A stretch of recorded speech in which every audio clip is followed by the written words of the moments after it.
it's Holly here today with a new video for Marker Pop, and today we are making an interactive card, and I'm going to be making this one here that has the sunset background on it, but I'm just showing you this other one that I made as well. We're going to be using some Tim Stoltz Distress Ink cardstock, Mama Elephant So Fancy, Columbus Circle, Whale Wishes and the coordinating dies, and then we're going to be using some pieces from the My Favorite Things April Jungle Friends card kit, which some of those products will be available next month, and some Distress Inks and some Lawn Fawn ink. We're going to start out using a piece of Distress Ink cardstock that I've gone ahead and die cut with a circle. I'm going to start out using some Squeezed Lemonade Distress Ink, and I'm just sponging that on, and then I'm going to go ahead and add some sponge sugar.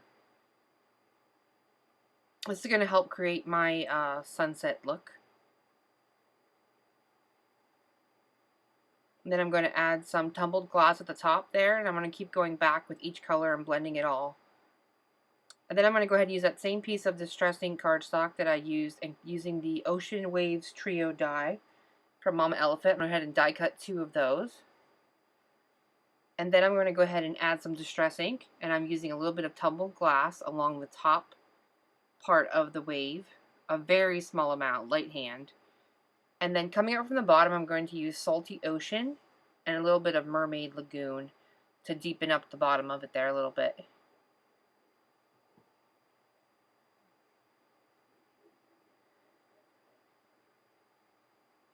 And then I'm going to kind of figure out what I'm going to place them at here.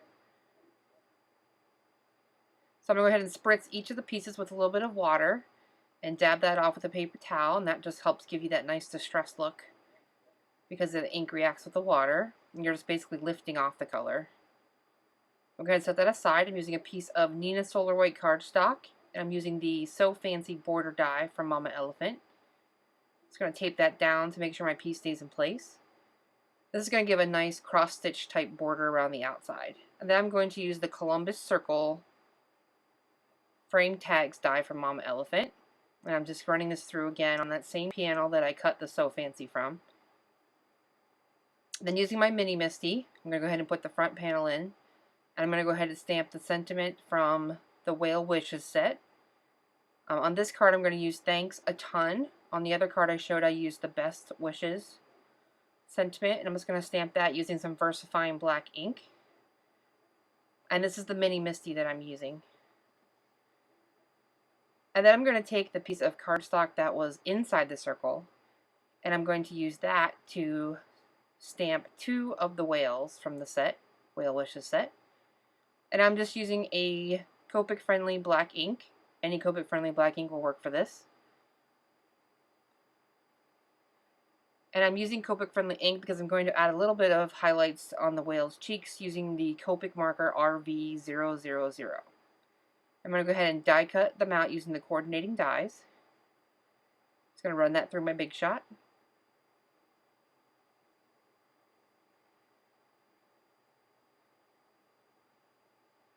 And here's the Copic marker RV000, and I'm just adding a little bit to where the cheek area would be.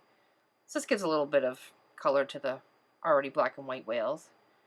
Then I'm going to go back to my distress pieces here, and I'm going to kind of figure out how I'm going to use them.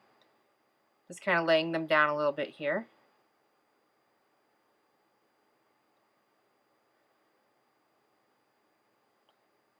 Now what I'm going to do is I'm going to add some adhesive to the back of the circle frame that I die cut on the front panel. And I'm just going to add it to the lower half of the circle so that when I lay it down, it's just going to pick up that very first wave.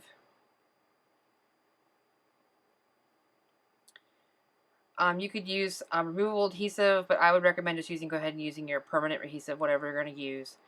I'm using some Tombow mono adhesive.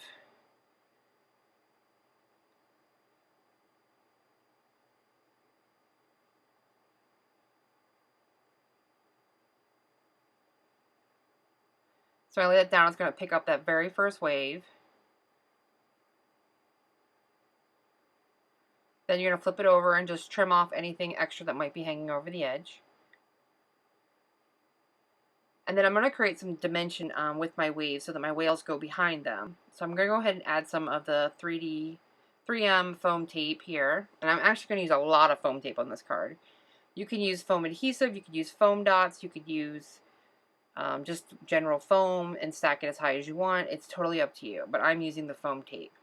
So once I have that down, I'm going to go ahead and pick up the second wave. Then I'm going to add some more adhesive or some more foam tape behind that wave just to kind of support it a little bit on the bottom, because I want to make sure the top part of it doesn't have any extra on it. So I'm going to take one of the whales and trim off the tail, and I'm going to go ahead and glue that down directly behind the first wave, kind of tucking it into the side of the circle there.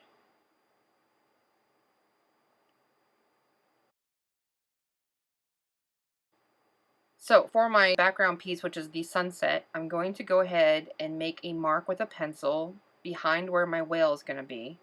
And this is going to help me create a spinner, which is what the interactive part of my card is going to be. So I'm going to use my pencil to make a mark, and then I just went ahead and looked through my dies and found a tiny little 1/4-inch die.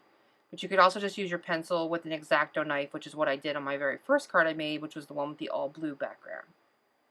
So I'm going to go ahead and run that through, and that's just going to punch out a 1/4-inch die, or a 1/4-inch hole in the center of my background there. And then I'm going to use some pieces from the My Favorite Things April card kit, which is the Jungle Fever or Jungle Friends kit. These products will be available, I believe, next month in June. But you can do this with a penny. This is a spinner card. You can do it with a penny and some foam adhesive. There's lots of ways to make a spinner card. I'm just using these.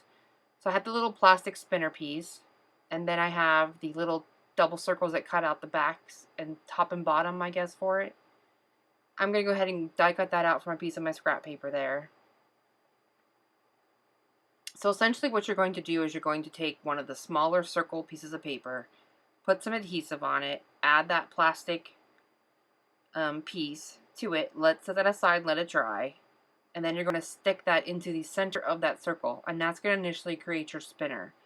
You can do this with a penny, with a foam dot applied to the back of it, and then you would insert it into the circle, and then you're going to put another piece of paper on top of it, and that will basically create the same thing. So there's lots of ways to make a spinner card.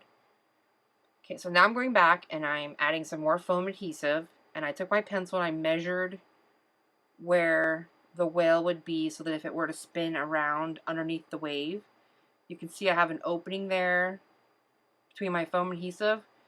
So I want to leave that open so that as my whale is spinning, it will go back behind the wave.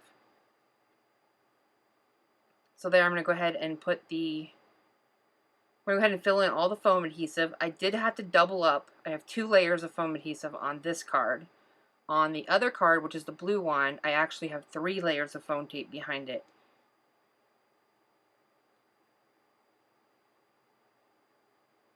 So if you want your whale to go behind the wave, so that as you're spinning it, he got his head and everything goes behind the wave, you're going to want to use 3 layers of foam tape.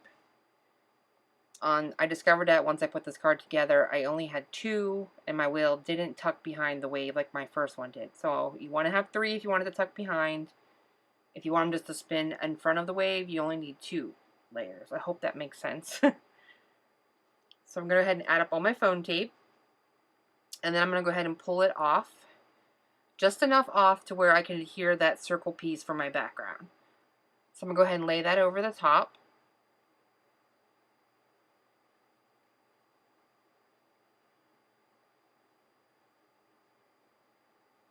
Putting the whale down to kind of get an idea of where it's going to be. And then I'm going to go ahead and pull off the other piece of foam tape so it sticks. And then you can see here I'm laying the panel over that little plastic piece. And then I'm going to glue the top piece onto it with the Ranger Multimedia Matte. And I'm going to give that a few seconds to dry. And then I used some temporary adhesive on the back of my whale piece to make sure it was working like I wanted it to make sure he was spinning around properly before I actually glued him down all the way. So there's where I used the temporary adhesive on the back of the whale, and then I'm just sticking it on the top piece of that paper that covers the little plastic piece. And then you can see there I'm spinning it around. I initially wanted it to go under the wave, but I only had 2 layers of foam adhesive and I need 3. But that's okay.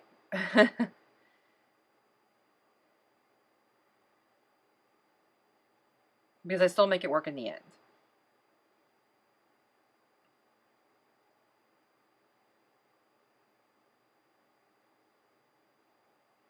So I'm going to go ahead and add some of that Ranger Multimedia matte to the top part of that circle that's covering up that plastic piece. And then I'm going to go ahead and glue the whale down. And I'm showing you here that I'm going to glue it down with the whale facing down under the wave so that you want to make sure he's getting the right position so that when he does dry and it does spin, it's going in the right direction.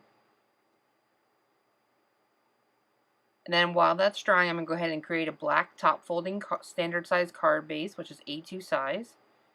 I'm going to set this up here to dry. I'm just going to fold that in half and make my card top. And then I'm going to go ahead and add some more adhesive to the back of the panel.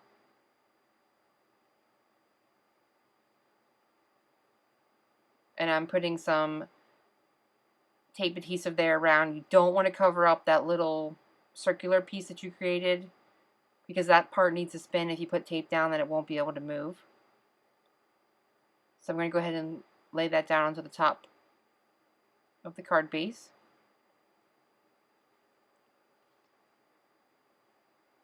And then in this set, it came with a bunch of little splashes and individual little water splashes you can add. And here you can see where it spins. And I tried tucking it behind, but then I realized I didn't have enough foam adhesive. So on this card, I'm going to have him like he's jumping up out of the water and spinning around. So I'm just going to use an acrylic block and add the little splash where I want him. I'm using some Lawn Fawn fish tank ink. I'm just going to put 2, or I think 3 splashes is what I put on here.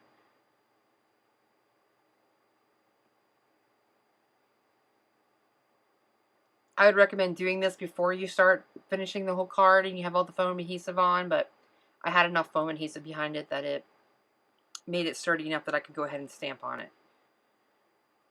Don't do what I did though.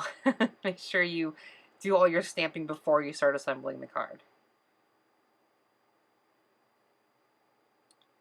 And then I was thinking I wanted to add some more splashes to the background like I did on my first card that you're going to see, but I decided I didn't want to put those on there. So here you're going to see the other card that I created, the blue one with the blue background. That was the first one that I did. And there you can see it tucks behind the wave when he flips around. And that's because I had 3 layers of foam adhesive behind that. So 2 different versions of the same card. Thanks for watching. I'll see you guys next time. Bye-bye.